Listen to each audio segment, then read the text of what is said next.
Welcome to the Think Generational Wealth podcast, and this is episode number 116. I am your host, Amir Estimo. I appreciate you listening in today's podcast episode because we have a wonderful show for you today, probably a wonderful topic, and we will dive in a minute. But before we do that, first of all, I'd like to say I appreciate you taking the time to listen to this podcast episode. As this podcast, you could be doing anything in this world, but the fact that you're listening to today's podcast episode is much appreciated. Second of all, this podcast episode is brought to you by Startle Talent Group. Okay? Now, let's dive into today's podcast episode. So, today's podcast episode, I think, is an interesting topic. This kind of goes different from what we're accustomed to with this podcast. The podcast is called Think Generational Wealth, obviously. So, Think Generational, of course, is about generational wealth, and not just anything in assets, but it's also in, I would say, probably mindset and mentality, teaching. So, empecemos, vamos empecemos, like they say. Let's get started. So, because for me, I was looking at a topic. I was actually trying to find some content for the podcast, and I came across something. And I came across, and the headline says, Jackie Chan says he won't pass down 400 million fortune to his son if he's capable. So I said, okay, well, I dived in and read about it. And basically, Jackie Chan said, I'm not leaving nothing for my son. I'm going to leave this money for charity. Wow. And I said, So my wife was sitting there, and I said, me and my wife had a discussion. It was an interesting discussion because she says, I agree. I was like, you agree, huh? What do you mean? And she says, no, I'm not leaving nothing for my kids. And I said, well, I mean, that's the whole premise of us. If you have kids, you want to be able to leave them something. And I mean, her reasoning was, she had some really good points. But I thought was funny because I said, man, that's not, it gave me something to think about. And I come here and I say this because this is going to be a two-part episode. So I'm going to talk a little bit about this. And then after that, next week's episode, we're going to dive in more into like the analytics of it. So I'm a data guy by nature. So we're going to dive into the analytics of this. So when her and I had this discussion, and I said to myself, I said, man, I wonder how many other people thinks like this. And I said, you know what? Let's dive in. This would be a great topic for the podcast. So first of all, let's take a read.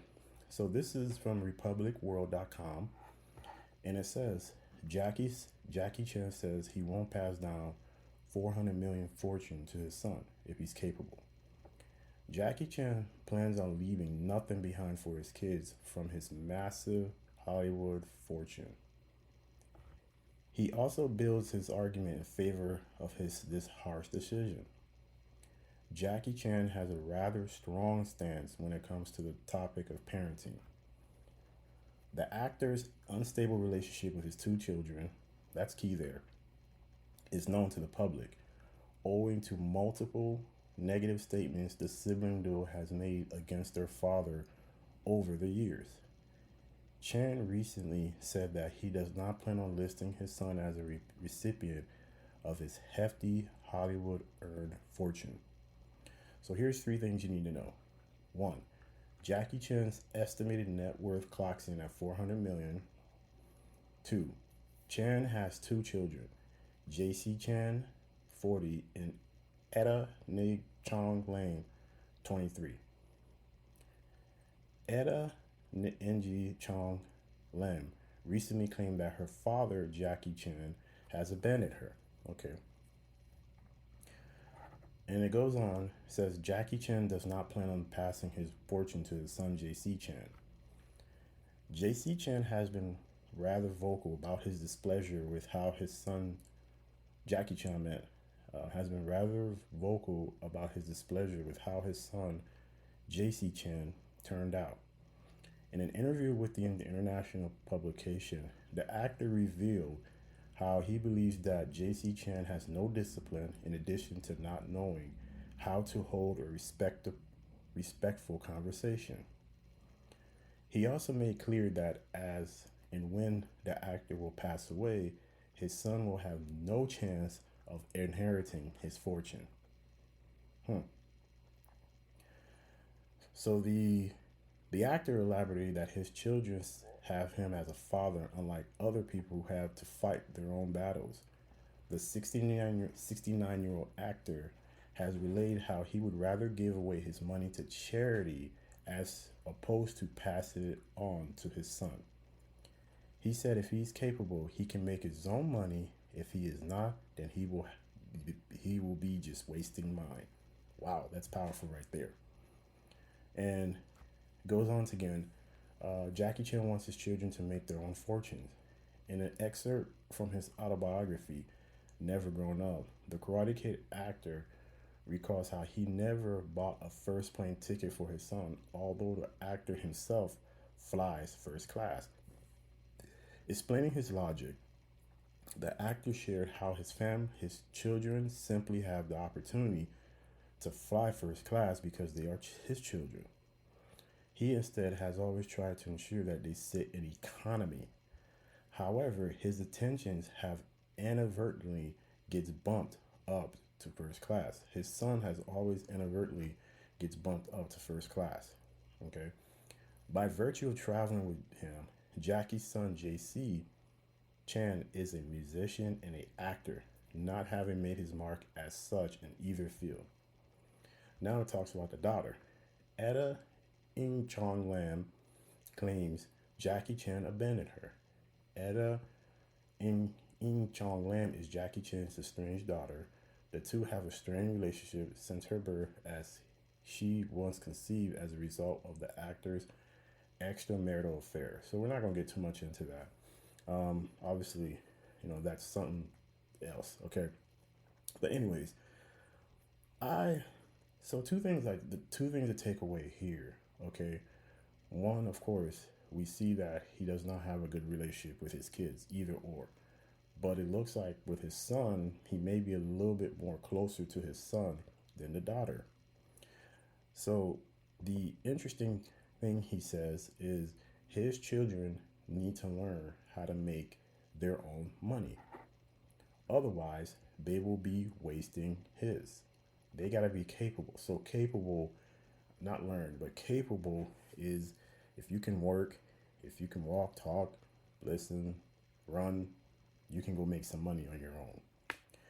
So, the interesting part in this, what I found interesting is the fact that this is a he's probably not the only one. Like I said, my wife felt the same way, not in the sense that she doesn't have a relationship with our kids, but she does.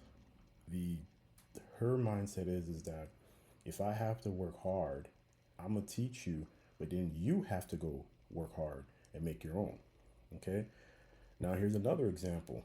So that's Jackie Chan. We have Aaron Spelling. Um, and if you can Google this, it says that Aaron Spelling left his wife Candy the majority of his estate, which was estimated to be worth 500 million. I don't remember when he died. Let me see when he passed away. It looks like he passed away a while back ago. Yeah, whatever years ago.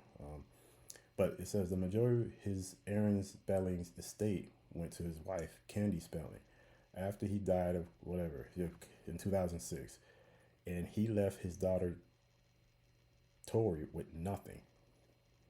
And the reason he didn't, and if you guys remember the show Melrose Place, 90210, growing up, that's early 90s show. Aaron Spelling was the creator of those content. And he died in 2006. He left his daughter, Tori Spelling, with nothing. And one of the reasons why he didn't leave her with anything is because she was not financially responsible. There's another thing, a Shaq not leaving his kids. He's saying it's my money, not their money. And another one. So as we can see, the theme here is we see Jackie, we see Aaron, and even Shaq has made mention of not leaving any wealth for his kids, and they have to go learn or capable of making their own money. And I agree. I agree. Um, I think for me is if the kids don't understand financial education, they will not, even if you were to leave them $1, that dollar will be a penny later on because the kids today, especially, don't really take into account for tomorrow. So if you work hard, and of course, think generational wealth, you work hard and you leave your wealth, and then your kid just spends it, where, at what point we are going to stop the generational curse? Because even me coming from Haitian descendant, I don't have a father that had $400 million of net worth. But one thing I can say is my parents did not teach me that much about money. They always told me you need to save money, but they didn't tell me this is how you go make money besides going to get a job. So growing up, it was you go to graduate high school, you go to college, get a good job, buy a house, and then that's it. But as you get older, you start to learn more and more. That's yes, that's one part. You can do that if you want, but that's not the entire of how wealth is developed and born and made. So you as a person who you build all this wealth, and then your kids who are not, they may be trust fund babies, and they don't have an understanding how money works, and then they take your money and or take your wealth and spend it. All that does is keep the generational curse going and going and going. I believe you can get them a head start if they are financially and they are mature enough to deal with that. But if they are not, because when you look at these headlines, you say, man, leaving your kids nothing. But when you read the context, you say, you know what? I agree. You got to be able to teach your kids to be responsibly financially. Even as adults, we struggle with that. We struggle with not being financially capable ourselves. I think there's statistics, we'll talk about this, where 49 or 51% of the US don't even have $1,000 in their account. Emergency. Let's say they had needed $1,000 right now, they don't have it. 51%. There was another statistic showing that even if you make 100K, you're still struggling. People who are now making 100K are getting bumped down to almost middle class, and now the middle class is probably going to be, that's not even going to be a thing. It's either high wealth or nothing. So I thought that was interesting because if you work hard, I just wonder how many people agree with Jackie Chan. Now, we got two separate instances. So we see that he has a daughter, they don't have a relationship, doesn't look like he was in her life. And then his son, they don't have a good relationship themselves. And the things he talked about was respect, capability, um, leaving money, leaving his net worth for for charity. So if you make your money, now let's say my question is that does everybody feel that way? Now, what if you do have a good relationship with your children and you still feel that way? What makes you feel? Is it because, hey, I worked hard for this and if they're not going to appreciate it? Or is it that, hey, if I'm going to teach you how to make this money, or how to, not even, because let's say your father could be an actor, but you're an engineer. So, not the making part is not the thing, it's how to grow and keep your wealth. How does that happen? So, I'm interested to see how many people feel this way about this topic. But today's episode, again, it's a two-part. We're going to talk about next week, we're going to dive in more into the numbers. And then after that, but today's episode was more of an awareness and to really make you think after going over this with Jackie Chan, Aaron Spelling, are they in the right? And if you feel they are in the right, or let's say they're in the wrong, if they're in the wrong, why they're in the wrong? But if they're in the right, why you feel they're in the right? Okay? All right. So thank you for tuning in today's podcast episode. If you liked more content like this, you can subscribe to the podcast episode, which is going to drop every Wednesday, 6 a.m. Central Standard Time. Also, if you want to learn about land, you can check out my YouTube channel, Ideal Land Properties. That's the company that I'm associated with. And if you have land to sell or you want to learn about land, you can subscribe to the YouTube channel. Also, too, if you are someone who is looking to transition your career, you can follow me on LinkedIn. My company, Starville Talent Group, we specialize in placing company with talent with business to fulfill their needs. So if you're a business owner, you're a small business, whatever you are, and you're looking for talent, we can assist with that. Or if you're someone that's looking to transition into any of the careers of engineering, technology, and science, you can reach out to us, and we can also help out with that. All right. Thank you again. Much love. Next week. Peace.